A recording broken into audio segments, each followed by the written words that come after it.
IVM. Hi, I'm Utsav, a behavior researcher by training and a slow traveler by passion. Postcards from Nowhere is a travel podcast where I condense a decade of travel experiences and explore not just the where, but also the why and how to travel. My stories emerged from slow traveling the less explored parts of the world: Bosnia and Herzegovina, Armenia, Uzbekistan, and even China. At the end of each story, I give practical tips and new ideas about how to travel better. This week, I take you on a journey of India's languages, from the Rigvedic times to today, and uncover the hidden injustice which has ramifications to this day. In 2018, researchers at the University of Maryland and the World Bank published findings of a very unique research project. They classified all languages as gendered or non-gendered. Gendered languages are those where inanimate objects are assigned genders and there is a gender in grammar. For example, in Hindi, there are distinct striling or feminine and pulling or masculine, with masculine being the default gender. In contrast, we have Bengali, which is a gender-neutral language, which is why when a native Bengali speaker learns Hindi, they often struggle with gendered grammar. The research project went on to uncover that grammatical gender is associated with larger gender gaps in educational attainment and labor force participation. This was starkly true for India as well. Amongst women whose native language is a gendered language, they obtain less education and are less likely to be in the labor force than women whose native languages are not gendered languages. This was found true even after controlling for the level of labor force participation amongst men from the same ethnic group and religious affiliation. But why should that be the case? Why should our native language have such an impact? This is the story of how right from the dawn of Indian civilization, gender and language have had a complicated relationship, right from the times of Kalidas up until partition. In many elite Hindu families in Delhi region and the Northwest, until about the time of partition, it was custom for boys to learn Persian and Urdu and be literate in the Persian script, while the girls were taught Devanagari.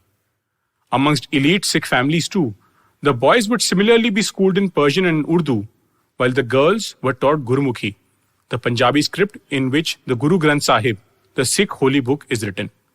Muslim families too had their own version of this linguistic divide.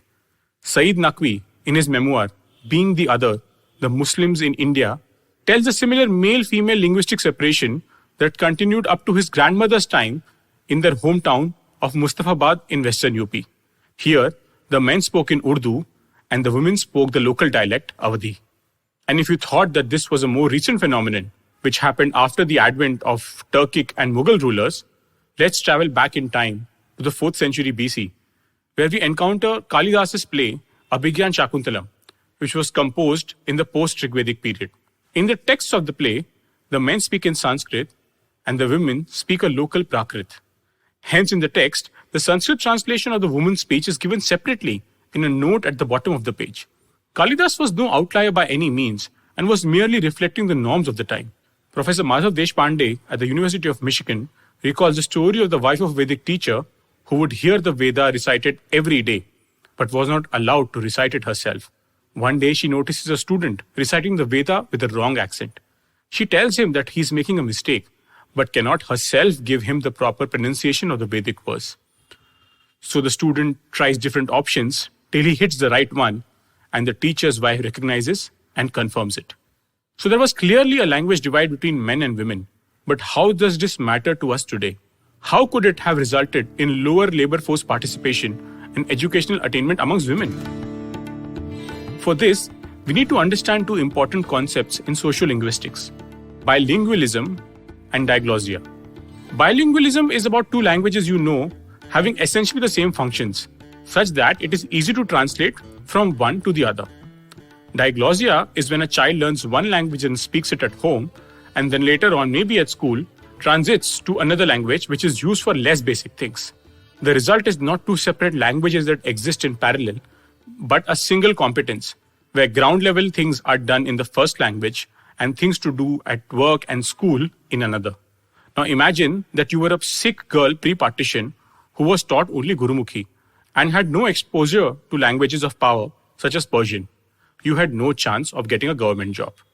Now imagine the daughter of this Sikh girl post-independence, when English became the language of power. She still spoke Punjabi at home, went to a Punjabi medium school, which may have introduced English only by the 5th grade, whereas the boy being favored was sent to an English medium school right away. The girl would exhibit classical diglossia, as she did on-ground things in Punjabi, but was uncomfortable with English since it was the other language for her. Now imagine the next generation of this very same family who had become wealthy and their attitudes changed with time. Right from the beginning, she was exposed to both Punjabi and English, sent to an English medium school, and therefore became bilingual. The bilingualism allowed her to flourish outside of the home as well, allowing her to get jobs. So clearly, the access and fluency in languages had clear ramifications basis your gender and class, and in India, even caste as well. As we consider the past and present of Indian languages, we must not forget that women have been long denied access to languages of power to keep them disenfranchised. Paul Salopek, the man who's walking the world, was interviewed by the Pulitzer Center on completion of 6 years of walking. This is what Paul had to say. The single biggest and most inescapable social injustice I have encountered on foot across the world, walking through dozens of different cultures, ethnicities, language, and religions, is gender. At the dawn of the 21st century, women tend to get the short end of the stick from birth to death, no matter where they are. They are the first ones up to work and the last to go to bed after a long day of labor. They get paid less. Their voices generally don't carry as much weight in political forums. Even their freedom of movement is curtailed by men, where they can go and when. It's really extraordinary when you stop and think about it. If aliens landed on Earth today, they would be baffled by it. Half the human species being discriminated against based on 2 X chromosomes. It's stupid and maddening. We all suffer for it. Whenever we travel, we must remember that gender injustice is something we all suffer from.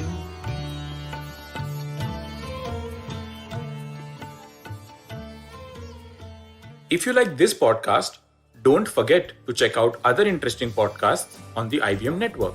You can listen to us on the IVM Podcast app or ivmpodcast.com. You can also follow us on our social media. We are at IVM Podcasts on Twitter and Instagram.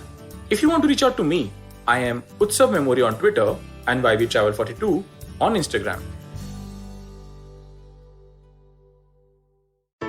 Hey, it's been another great week on the IVM Podcast Network. On Agla Station Adulthood, Ritasha and Ayushi are in conversation with journalist Pallavi Iyer. They talk about her having lived in so many different cities, adulting through it all, and what motherhood means to her and how young folk can lead better lives and support the nation's progress. On Smarter with Sid, Siddharth asks if energy management is just a better way of time management. Tune in to find out if this is practical and possible. On Khel Niti, Rajiv Mishra, Ayaz Memon and Sabah Karim talk about Team India's elimination from the T20 World Cup, Pakistan's new team and New Zealand stepping into the semi-finals. On Smile India, Shifa discusses a Kolkata-based NGO that's trying to help single-screen cinema survive. And on Hans Vani, hear the story, Mere Liye Ek Minute, and find out why a depressed man mourns his own death by observing silence for a whole minute.